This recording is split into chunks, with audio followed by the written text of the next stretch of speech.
Salut les sushis. Ça fait du bien de reprendre une activité régulière sur YouTube. Et aujourd'hui, au programme, un manga qui aurait pu être génial, Heavy Litter.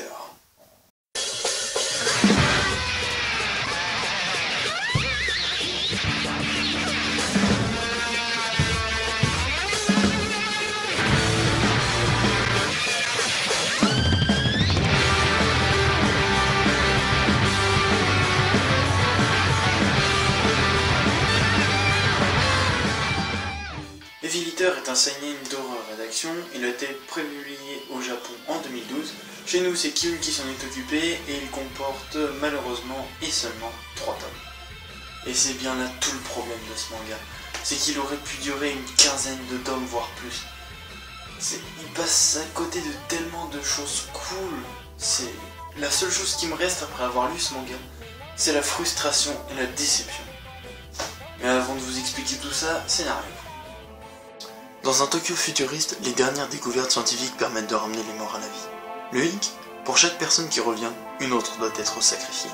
Les autorités ont donc décidé de réserver cette avancée technologique au système judiciaire. Désormais, on peut condamner les meurtriers à mort pour ressusciter leurs victimes. Mais les revenants, les returners comme on les appelle, sont souvent contaminés par un bug, une anomalie psychologique qui exacerbe les sentiments négatifs. Jalousie, haine, colère, désir de vengeance font parfois d'eux des bombes à retardement, plus dangereuses encore que la société que les criminels envoyés à l'échafaud. Pour désamorcer ces situations potentiellement catastrophiques, le gouvernement utilise des fonctionnaires d'un genre nouveau, les sorceristes, capables de plonger dans la conscience des malades et de déraciner le mal qui les ronge. Les agents Nagumo et Amagi sont de ceux-là, et ils n'ignorent pas que le subconscient de leur cible peut aussi devenir un piège mortel. Et ça, c'est un scénario qui claque. Et c'est d'ailleurs pour ça que je l'avais acheté à la base. Pour une histoire qui avait l'air cool, une histoire qui allait péter. Et comme pour Prophétie aussi, les couvertures qui sont magnifiques. Déjà, le manga il commence très bien. Il nous informe dans l'univers dans lequel on se trouve et de toutes les informations dont on a besoin pour commencer à suivre l'histoire. Mais la façon dont c'est dit et engagé, elle fait beaucoup trop manuel. Le dialogue des personnages, il fait pas de dialogue. On a plus l'impression de voir une pièce de théâtre avec des acteurs qui lisent leur texte au lieu de le jouer. Et vraiment, ça devient chiant à la fin. Surtout quand ils répètent la même chose pendant les 3-4 premiers chapitres. Et à cause de ça, on a du mal à rentrer dans l'histoire. Et ça, c'est vraiment dommage. Pour le coup, le premier tome est répétitif. Car à chaque chapitre, les deux persos vont faire une mission. Et du coup, c'est très répétitif, ils font toujours la même chose. Les missions durent pas assez longtemps pour moi. Même s'ils rajoutent des intrigues qui sont très intéressantes pour amener du piment dans l'histoire. Et malheureusement, c'est là qu'on touche le gros problème de ce manga.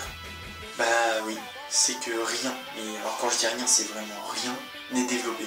Ni les personnages, ou alors juste un petit peu, ni l'univers dans lequel on se trouve, ni les relations entre personnages, ni... rien, quoi. Nada, caput, que dalle.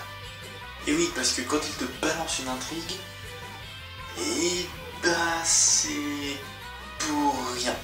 C'est pour le plaisir. Après, il l'abandonne, comme ça. C'est comme si dans un film, en gros, t'avais une scène à peu près comme ça. Oh mon Dieu, une météorite va s'écraser sur la Terre en peu de temps. Il faut que je trouve un moyen de l'arrêter, sinon la Terre va disparaître.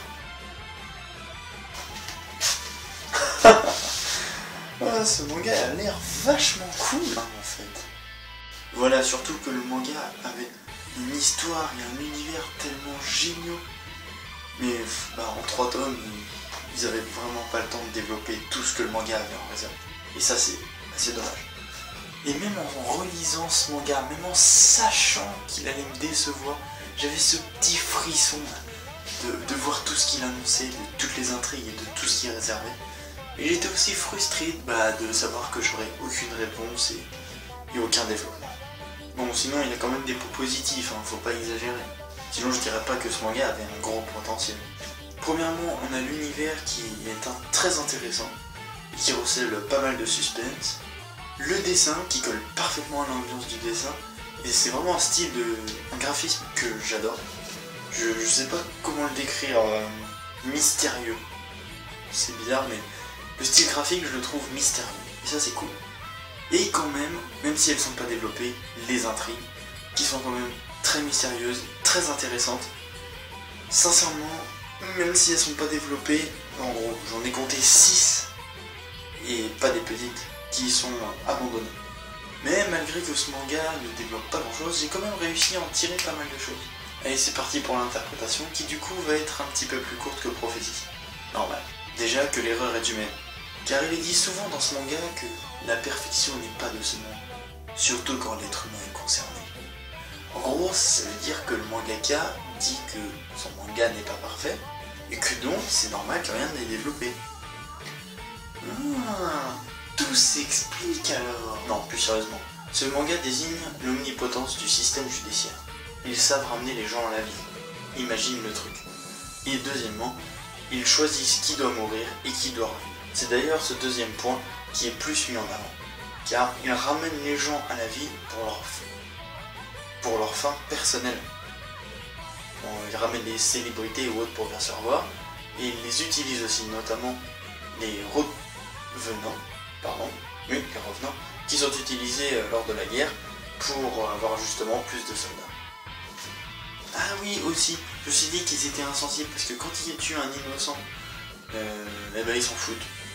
Ils disent à la famille, non mais dégagez, on veut pas vous. Et un message plus sérieux et plus philosophique, doit-on jouer avec la vie des gens? Je m'explique. Et oui, car quand ils sont réincarnés, c'est à leur insu, on leur a pas demandé leur avis. Et le bug qu'ils portent, ce sera donc le mécontentement de Dieu, pour dire qu'on ne doit pas jouer avec la vie. Il est mort, point barre. Ça ne sert à rien de vouloir le réanimer, pour quelque raison qu'il soit. Même si pour nous c'est il faut les réanimer, parce qu'ils ont été tués par un méchant, qui n'avait aucune raison valable. Et puis une interprétation un peu plus personnelle, que j'ai faite moi-même. Par contre je vais avoir besoin de ma fiche parce que c'est un petit peu compliqué. La vie et la mort, on est d'accord que c'est des choses naturelles. On vit, on meurt, point. Et puisque dans Heavy Eater, l'homme tue, et il peut aussi ramener à la vie, grâce à la technologie et à la science. Il dépasse donc la nature, puisqu'il la surpasse. Ça veut dire que les technologies et la science, ils sont capables de dépasser la nature, et donc la volonté de Dieu. Et aussi, ils soumettent les hommes, puisqu'il dit, toi tu vas mourir, et toi je vais te réincarner. C'est un peu comme Prophétie qui dénonce les nouvelles technologies, et Heavy Eater fait la même chose en rajoutant les sciences. Du coup, la conclusion pour Heavy Eater, ma foi, c'est un manga qui est plein de ressources et qui aurait pu être un manga génial, mais ma foi qui est très décevant parce que ne développe rien en 3 tomes. Voilà. Si cette vidéo t'a plu, n'hésite pas à la partager sur les réseaux sociaux pour la faire connaître, à liker la vidéo. Tu peux aussi me dire ce que t'en penses dans les commentaires de la vidéo. Que peux-tu faire d'autre? Tu peux aussi me suivre sur Facebook pour voir toutes les actus de la page et ne louper aucune sortie. Tu peux aussi suivre ma collection sur Manga Sanctuary ici septembre. Tu peux aussi aller sur Mangasphere qui est un site génial et dont je suis membre. Comme d'habitude, tous les liens sont dans la description. Tchuss.